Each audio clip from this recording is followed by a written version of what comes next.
मुलांनो, आज आपण एक मस्त छान इंटरेस्टिंग स्टोरी बघणार आहोत. The story of Sinbad the seller. तर ही स्टोरी कोणाची आहे? सिंदबाद नावाचा एक सेलर असतो त्याची. सेलर म्हणजे कोण? तर जो जहाजेवर प्रवास करतो त्याला म्हणतात सेलर. हा आहे सिंदबाद. ठीक आहे, तर आपण बघूया.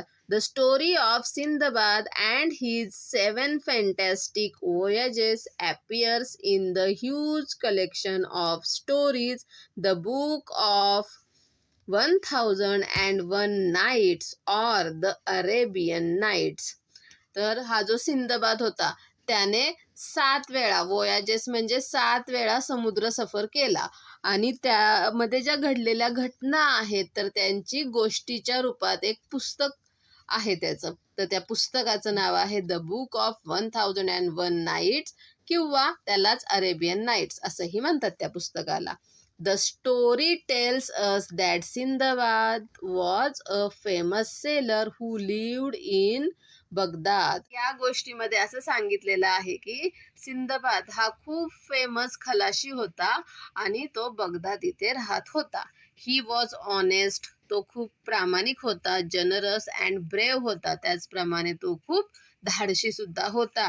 ही had many adventures on each of his voyages.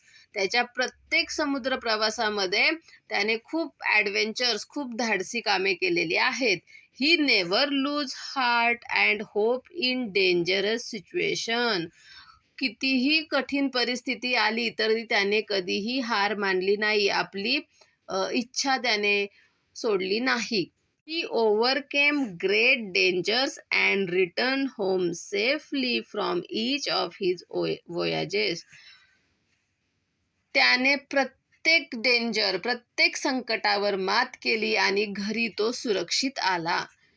Here is the story of his first voyage. आणि इथे त्याच्या फर्स्ट वोयाज, पहिल्या समुद्र प्रवासाची स्टोरी आहे, गोष्ट आहे. द फर्स्ट वोयाज आपण बघूयात.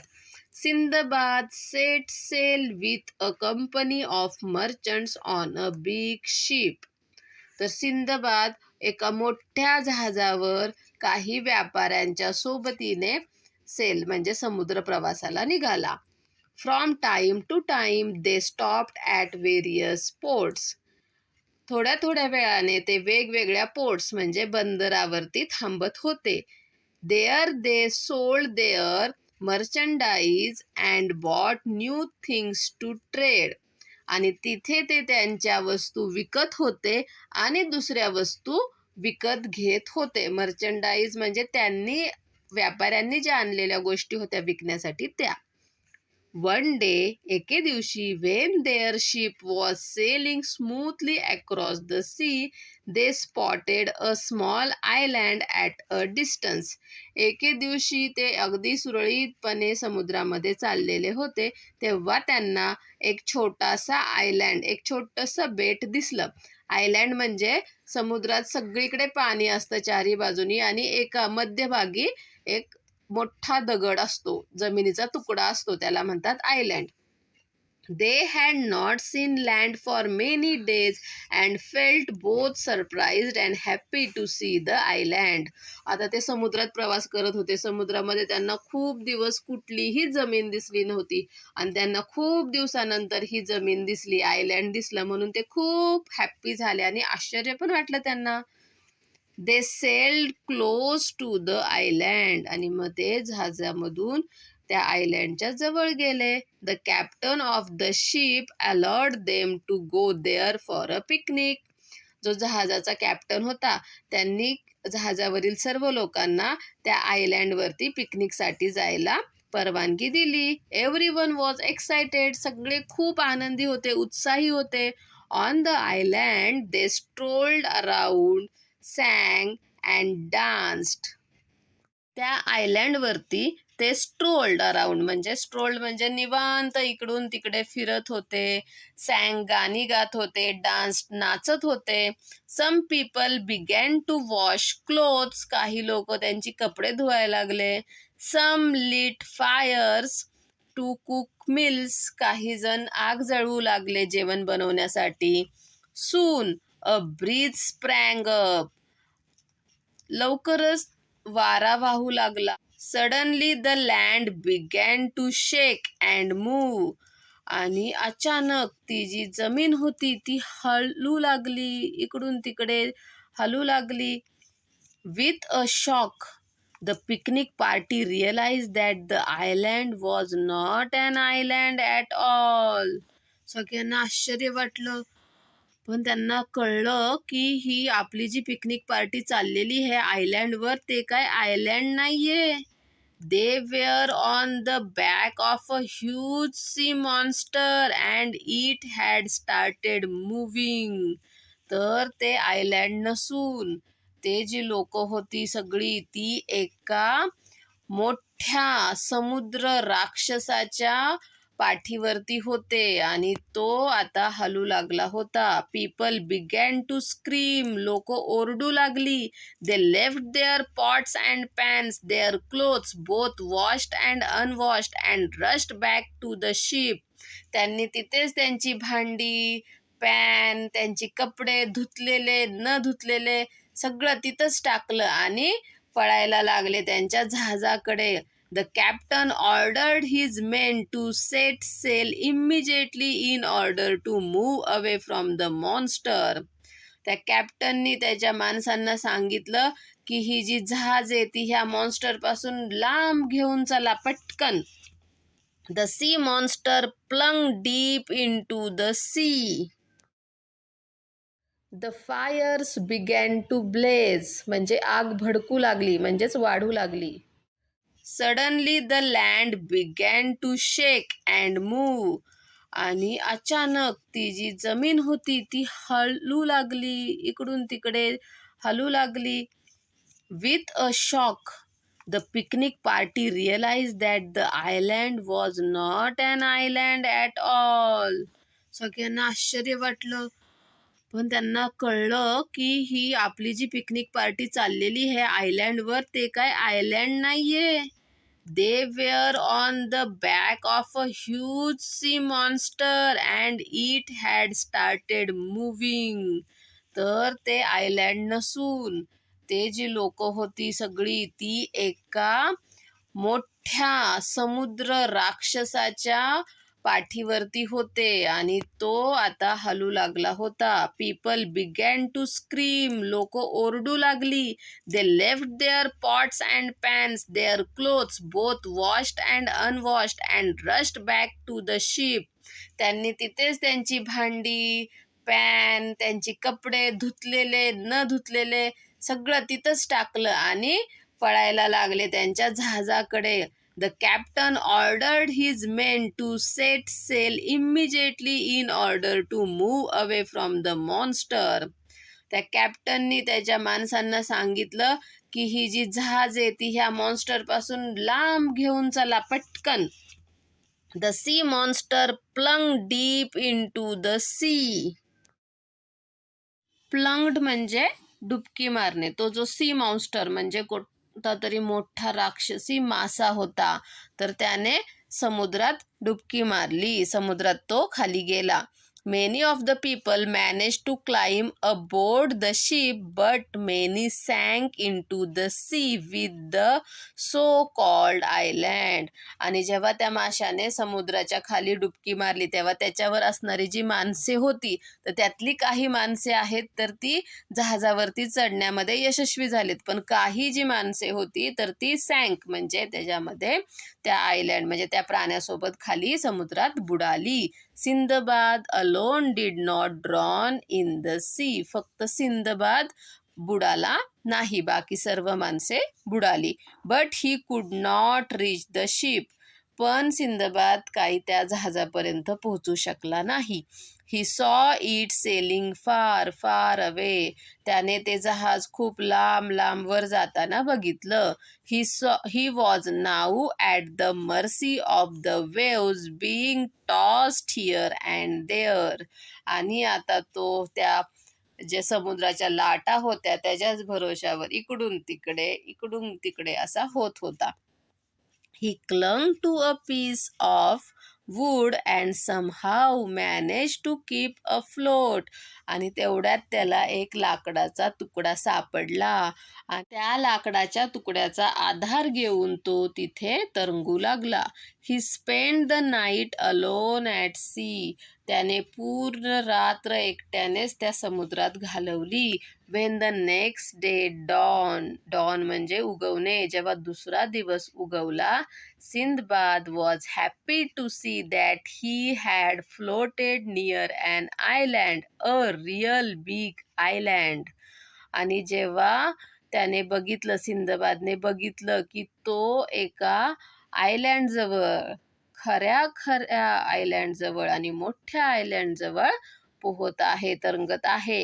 ही could see hills and woods and trees at a distance. त्याने बघितले मोठमोठे हिल्स म्हणजे डोंगर बघितले, वुड्स लाकडे बघितली, झाडे बघितली. काही अंतरावरती त्याला हे सगळं त्या आयलँडवरती दिसलं. Though he was extremely tired, he swam to the shore with all the strength that he could muster. जरी तो दमला होता तरी त्याने त्याची सगळी शक्ती मस्टर म्हणजे सगळी शक्ती गोळा केली आणि सर्व शक्तीने तो पोहत पोहत त्या समुद्राच्या किनाऱ्यावर, त्या आयलँडजवळ पोहोचला. एक्झॉस्टेड म्हणजे खूप तो दमलेला होता. अँड हंग्री, खूप त्याला भूक लागली होती. He lay on the sand for some time. त्याला खूप थकलेला, भुकेला सिंदबाद त्या आयलँडच्या मातीवरती थोडा वेळ पडून राहिला शांतपणे. Then again he made an effort and began to walk inland towards the shady fruit trees that he could see at a distance.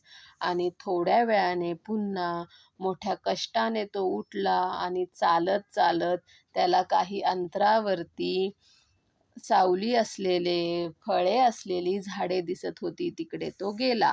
Luckily this was the time when the king of that island sent his horses to the sea shore with the grooms. Luckily म्हणजे सुदैवाने, हीच ती वेळ होती जेव्हा त्या आयलँडचा जो राजा आहे तो आपले हॉर्सेस म्हणजे घोडे त्या समुद्र किनाऱ्यावरती, त्या घोड्यांची ग्रूम्स म्हणजे त्या घोड्यांची जे काळजी घेणारे असतात, घोडेस्वार, त्यांच्यासोबत पाठवत असे. द ग्रूम्स सॉ Sinbad and gave him food and drink. मग त्या ग्रूम्सना, त्या घोडेस्वारांना सिंदबाद दिसला. त्यांनी त्याला फूड, खायला अन्न दिलं, प्यायला दिलं, पाणी दिलं. देन दे टूक हिम टू द किंग. आणि मग ते सिंदबादला घेऊन राजाकडे गेले. The king was impressed by the way Sindbad told him about what had happened. मग सिंदबादने सगळं सांगितलं राजाला काय काय घडलं ते. आणि त्याच्या सांगण्यावरून सिंदबाद जशा प्रकारे सांगत होता त्याने तो राजा खूप इम्प्रेस झाला म्हणजे प्रभावित झाला. त्याला सिंदबाद खूप आवडला. He ask Sindbad to stay with him and work as an officer of the king at the port.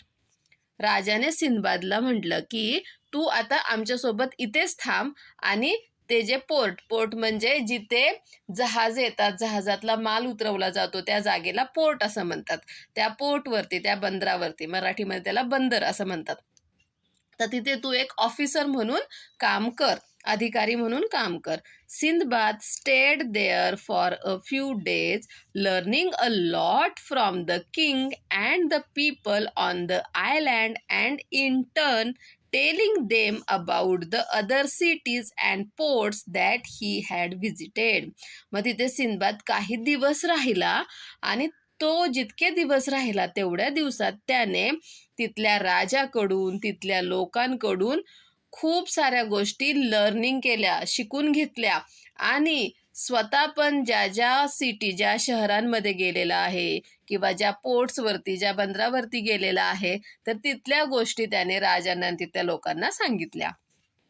At the port, Sindbad often made inquiries about any ships coming from or going to Baghdad, but no such ship ever came to that port. आणि तिथे त्या पोर्टवरती सुद्धा Sinbad जिथे काम करत होता त्याने बऱ्याचदा इन्क्वायरी चौकशी केली. कशाबद्दल चौकशी केली? की बगदादवरून कोणती शिप येत आहे का, बगदादवरून कोणतं जहाज येत आहे का, किंवा बगदादला कोणतं जहाज जात आहेत का. पण असं तिथे काहीही येणारं किंवा जाणारं जहाज नव्हतं बगदादला. देन वन डे, मग एके दिवशी, a ship arrived at the island with a lot of मर्चंडाईज. एके दिवशी तिथे एक जहाज आलं ज्याच्यामध्ये खूप साऱ्या मर्चंटाईज म्हणजे खूप सारा माल होता विकण्यासाठी. Sinbad was at the quay when the cargo from the ship was being unloaded. Cargo म्हणजे तो जो आणलेला माल आहे तो खाली उतरवला जात होता तेव्हा सिंदबाद तिथेच त्या क्वे म्हणजे त्याच जागेवरती होता. He was surprised to see that his own name was marked on some of the boxes. आणि तो जो माल उतरवला जात होता जहाजामधून त्यातल्या काही बॉक्सेसवर सिंदबादचे नाव होते. ते बघून त्याला खूप आश्चर्य वाटलं. Then he went to see the captain of the ship. पण त्याने आश्चर्य वाटलं त्याला की माझे बॉक्सेस इथे कसे काय आले. आणि मग तो त्या शिपचा कोण कॅप्टन आहे, त्या जहाजाचा कोण कॅप्टन आहे ते बघायला गेला. At first the captain could not believe that it was the same Sindbad that they have seen drowning in the sea. सुरुवातीला त्या कॅप्टनचा विश्वासच बसला नाही. कुड नॉट बिलीव्ह म्हणजे त्याला विश्वासच बसला नाही की हा तोच सिंदबाद आहे ज्याला आम्ही ड्रॉनिंग म्हणजे बुडताना बघितलं होतं समुद्रामध्ये. But when Sindbad spoke to him face to face he recognized him. पण जेव्हा सिंदबाद त्याच्याशी समोरासमोर बोलला तेव्हा त्या कॅप्टनने त्याला रेकग्नाइज्ड म्हणजे ओळखले की हा तोच सिंदबाद आहे. He was overjoyed to see Sindbad alive. Overjoyed म्हणजे त्याला खूप आनंद झाला. सिंदबादला जिवंत बघून त्या कॅप्टनला खूप आनंद झाला. He gave him back all his merchandise. आणि त्या कॅप्टनने सिंदबादला त्याचा जो सर्व माल होता, जो जहाजामध्ये होता, तो सर्व त्याला परत दिला. From the goods that he thus got back, Sindbad presented the most valuable items to the king of the island, saying, आता त्याला ज्या वस्तू कॅप्टनने परत दिलेल्या होत्या स्वतःच्या, त्यातल्या ज्या काही किमती वस्तू होत्या म्हणजे खूप चांगल्या वस्तू होत्या त्या सिंदबादने राजाला दिल्या आणि म्हणाला, please accept this your majesty. महाराज हे घ्या. You have been very kind and very generous to me. तुम्ही खूप दयावान आणि उदार आहात माझ्या बाबतीत. The king was pleased. राजाला खूप आनंद झाला. He too gave Sindbad many valuable gifts when Sindbad left the island with the merchant ship. आणि राजाने सुद्धा जेव्हा सिंदबाद त्या जहाजासोबत परत चालला होता बगदादला तेव्हा त्याला अगदी किमती गिफ्ट, मौल्यवान गिफ्ट्स दिले. If you want to know what happened to Sinbad afterwards, you have to read the rest of the story of his fantastic voyages. आणि तुम्हाला यापुढे सिंदबाद सोबत काय झालं हे माहिती करून घ्यायचं असेल तर तुम्हाला राहिलेली स्टोरी, त्याचे जे प्रवास वर्णने आहेत, त्याचं जे स्टोरीचं बुक आहे द अरेबियन नाईट्स, तर ही वाचली पाहिजे. ओके, समजला लेसन? बाय. समजली स्टोरी? बाय.